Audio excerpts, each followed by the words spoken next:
जय हिंद दोस्तों। Share market एक ऐसा समुद्र है जहां पर हर कोई व्यक्ति कमाई करना चाहता है, लेकिन कमाई करने के लिए आपको पता होगा बहुत सारी नॉलेज, बहुत सारा ज्ञान, बहुत सारी सूचनाएं आपको होनी जरूरी है।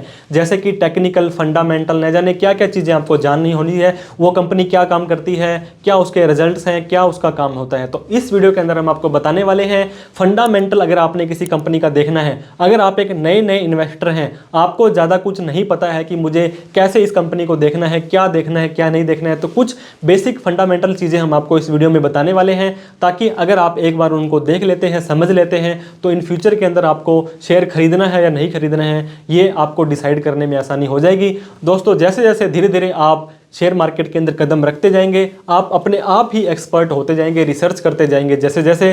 तो इस वीडियो के लास्ट तक आप बने रहते हैं तो कुछ फंडामेंटल्स आपको हम बताने वाले हैं, जो एक शेयर को खरीदने से पहले आपको जरूर ध्यान देना है। टेलीग्राम और व्हाट्सएप के चैनल भी आप हमें फॉलो कर सकते हैं, वहाँ पर काफ़ी सारी इन्फॉर्मेशन हम आपके लिए डालते रहते हैं। तो देर ना करते हुए शेयर मार्केट में शेयर खरीदने से पहले क्या क्या फंडामेंटल उस शेयर के देखने हैं, जान लेते हैं। दोस्तों, जैसे हमने डिस्कस किया था, फंडामेंटल और टेक्निकल दो चीज़ें एक शेयर के अंदर होती है।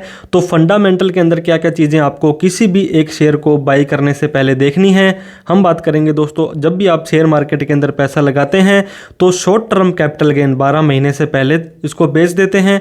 लॉन्ग टर्म कैपिटल गेन कम से कम 12 महीने आप उसमें रखते हैं।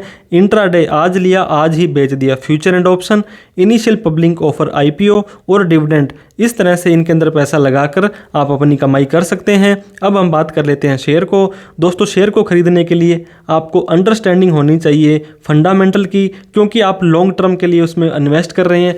कोई ऐसा, जब भी आप किसी बैंक में भी FD कराते हैं तो आप SBI का भरोसा ज़्यादा रखते हैं, अगर आप कंपेयर करें किसी प्राइवेट बैंक या किसी NBFC के अंदर। तो उसी तरह से जब भी आपको शेयर मार्केट में पैसा लगाना है, फॉर ट्रेडिंग या शॉर्ट टर्म, टेक्निकल भी ध्यान देना जरूरी है, लेकिन अगर आप लॉन्ग टर्म में जाना चाहते हैं तो फंडामेंटल या ज़्यादा यहाँ पे काम आता है। सबसे पहले दोस्तों, किसी भी शेयर के अंदर अगर आपने पैसा लगाना है तो आपको क्या करना है, उस शेयर का नाम आपको पता होना चाहिए। उस शेयर का नाम अगर आप सिंपली गूगल पर भी लिख देते हैं दोस्तों और शेयर प्राइस लिखते हैं तो उसका शेयर प्राइस आ जाएगा, और बहुत सारी और भी डेटा आते हैं। दोस्तों, सबसे पहले मैं आपको एक चार्ट बताना चाहूँगा, एक दिन का आप ये देख सकते हैं यहाँ पे दोस्तों, 5 दिन का, 1 मंथ का, 6 मंथ का, ईयर टू डेट का, 1 साल का, 5 साल का, मैक्सिमम का, आज तक का।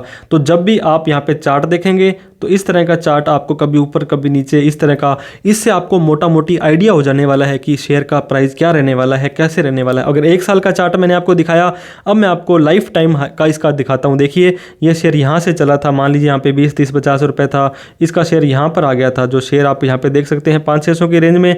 इसके बाद में इसका शेयर नीचे ऊपर गया, अभी अपने ऑल टाइम हाई पर चल रहा है, फिर यहाँ पे नीचे आ गया, तो मतलब थोड़ा करेक्शन हुआ है। तो आप मोटा मोटी चार्ट को देखकर भी कहीं ना कहीं आइडिया लगा सकते हैं कि शेयर का रेट आगे क्या जाने वाला है। तो चार्ट पैटर्न लेफ्ट से राइट आपको यहाँ से यहाँ देखना होता है कि चार्ट ऐसे ऐसे करके कहाँ तक पहुँच गया है, और ये अप ट्रेंड में होना चाहिए। दोस्तों, always choose up trend stock, note down trend stock. मैंने बताया था स्टॉक पहले 20 रुपये था, अब 100 रुपये हो गया है। हाईएस्ट पहले से ही रेट इसका बढ़ चुका है, क्योंकि इसके अंदर कुछ बात थी तभी तो इसका रेट बढ़ा है। तो आपको इस चीज़ की टेंशन नहीं लेनी है कि ये ऑलरेडी बढ़ चुका है। अब मैं आपको बात करूँ दोस्तों येस बैंक की, इसका एक मैक्सिमम चार्ट मैं आपको दिखाना चाहूँगा। यहाँ पे पहले नाम मात्र का इसका शेयर था, यहाँ पे ये देखिए टॉप के अंदर दोस्तों कितना इसका शेयर का रेट यहाँ पे चला गया था।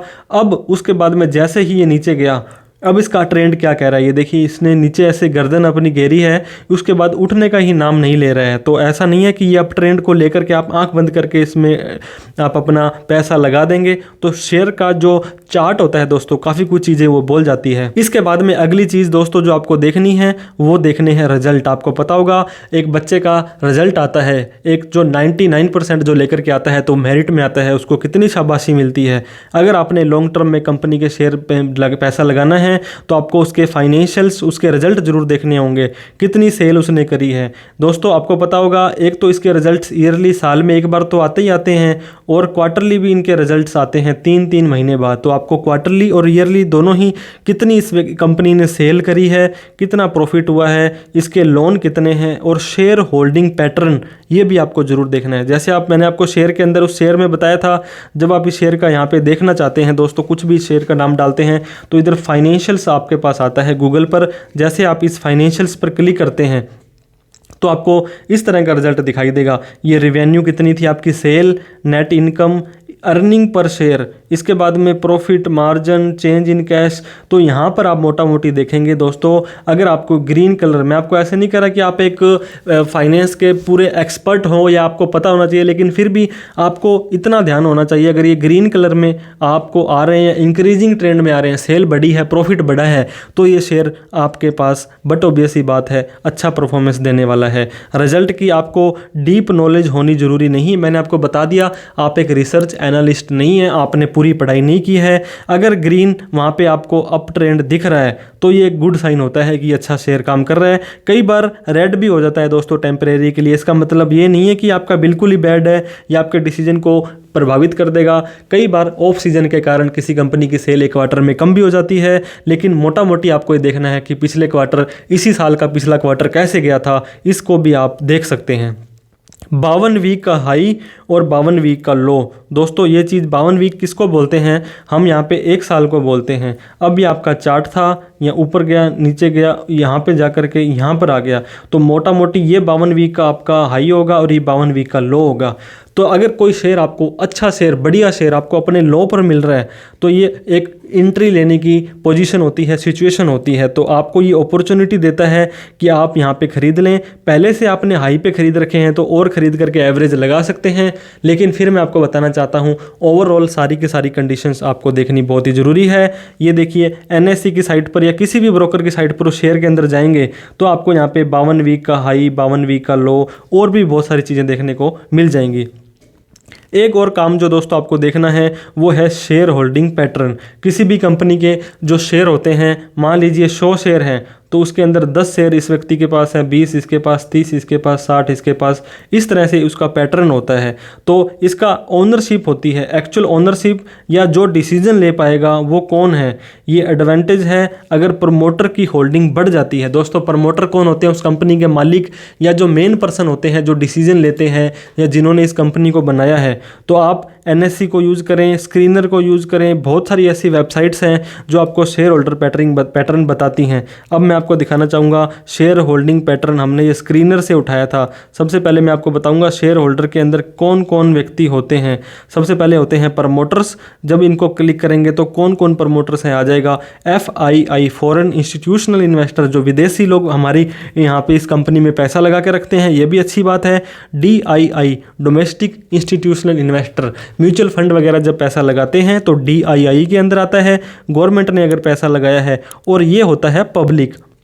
दोस्तों पब्लिक के अंदर जितना कम पैसा होगा, जितना कम माल होगा, उतना ही आपके लिए प्लस पॉइंट होने वाला है। प्रमोटर्स की हम बात करें, ये आप देख सकते हैं टाइम टू टाइम ये बढ़ रहे हैं। देखिए 52% थे, प्रमोटर 26% रह गए हैं, इसके बाद में 32 हुए, बढ़ने लग गए।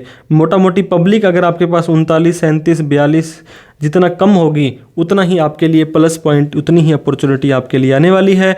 तो शेयर होल्डिंग पैटर्न को भी पढ़ना आपके लिए ज़रूरी है। पब्लिक जितनी कम होगी उतना ही डिसीजन एक अच्छे व्यक्ति के लिए कर पाएंगे। प्रमोटर शुड बी हायर, कम से कम 50% नहीं तो 40% प्रमोटर तो उस कंपनी के अंदर होने चाहिए। DII और FFI एक अच्छी बात है, ये अगर इनके पास पैसा होता है तो ये भी आपके लिए कोई बुरी बात नहीं है। अब दोस्तों प्रमोटर की होल्डिंग मान लीजिए 90% है किसी शेयर के अंदर, लेकिन वो 90 के 90% वाले जो शेयर थे प्रमोटरों ने गिरवी रख दिए हैं। गिरवी रख करके उनके ऊपर लोन और मिल जाता है। तो अगर आपके प्लेज हैं शेयर तो वो भी देखने हैं। ये गुड निशान भी है और बैड निशान भी है। तो ये आपको देखना पड़ेगा कि प्रमोटर होल्डिंग कम होनी चाहिए। अगर प्रमोटर होल्डिंग्स कम, प्रमोटर होल्डिंग की प्लेजिंग अगर कम ज़्यादा है दोस्तों, तो आपको ये इम्प्रूवमेंट करनी पड़ेगी। आपको ये देखना पड़ेगा, इन्वेस्टिगेट करना पड़ेगा कि प्रमोटरों ने अपने शेयर होल्ड क्यों किए थे, अपने प्लेज क्यों किए थे। मान लीजिए कोई नया प्रोजेक्ट आने वाला है, उनके लिए उन प्रमोटरों को पैसा चाहिए, तो उन्होंने वो गिरवी रख करके लोन उठाया, और उस नए अच्छे के लिए अगर कोई लोन लेते हो आप, तो वो लोन बुरा नहीं है। तो इस चीज़ का आपको विशेष ध्यान देना है कि अगर प्रमोटरों की होल्डिंग प्लेज हो रखी है और रिजल्ट नेगेटिव आ रहे हैं या बढ़िया नहीं आ रहे हैं, तो ये एक नेगेटिव साइन होने वाला है। अब बात कर लेते हैं दोस्तों डेट होता है उधार हमेशा ही ख़राब होता है, चाहे सिक्योर्ड हो, मतलब गिरवी दे करके लिया हो, चाहे अनसिक्योर्ड हो, चाहे क्रेडिटर्स हो, अदर हो। जितना ज़्यादा डेट होगा दोस्तों, इसका मतलब ये नहीं है कि आपकी कंपनी बुरी है। बहुत सारी ऐसी कंपनीज हैं जो अपनी उधार पर ही चलती हैं, जिनका पैसा लगभग देने वाला ही रहता है, लेकिन फिर भी आपका उधार बढ़ना नहीं चाहिए। अगर आपने न्यू कंपनी बनाई है, नया प्रोजेक्ट है या बिजनेस को बढ़ाना है, तो आपका डेट हो सकता है, लेकिन आपका डेट इतना ज़्यादा नहीं होना चाहिए कि आप वो कहते हैं ना कर्जे तले दब जाएं, इतना नहीं होना चाहिए। फॉरेन इंस्टीट्यूशनल इन्वेस्टर दोस्तों FII जो कि चेक करने की ज़्यादा ज़रूरत नहीं होती है। येस बैंक में, जी इंटरटेनमेंट में बहुत ज़्यादा थे, लेकिन फिर भी इनके शेयर डाउन हो गए, जीरो के बराबर आ गए। तो आप अपने जिस ब्रोकर से आप अपना ट्रेडिंग करते हैं उसमें आप देख लें, बहुत सारी वेबसाइट्स आती हैं, स्क्रीनर आता है दोस्तों, मनी कंट्रोल, गूगल पर देख लें। हर चीज़ में एक्सपर्ट बनने में टाइम लगता है, तो आप अपने आप को कभी भी एक्सपर्ट मत समझें। आप अपने आप को हमेशा एक लर्नर समझें, एक स्टूडेंट समझेंगे, तभी आप कुछ यहाँ पे कमा पाएंगे। आप अपने आप को खब्बे खां समझने लग गए तो दोस्तों आपका ज़्यादा टाइम सर्वाइव रहना यहाँ बिल्कुल पॉसिबल नहीं है। तो keep investing, keep growing. Video अच्छी लगी हो तो प्लीज़ लाइक करें दोस्तों, अभी तक हमें सब्सक्राइब नहीं किया तो प्लीज़ कर दें, और इस वीडियो को उन सभी लोगों में शेयर करें जो शेयर मार्केट के अंदर अपना पैसा शेयर करना चाहते हैं।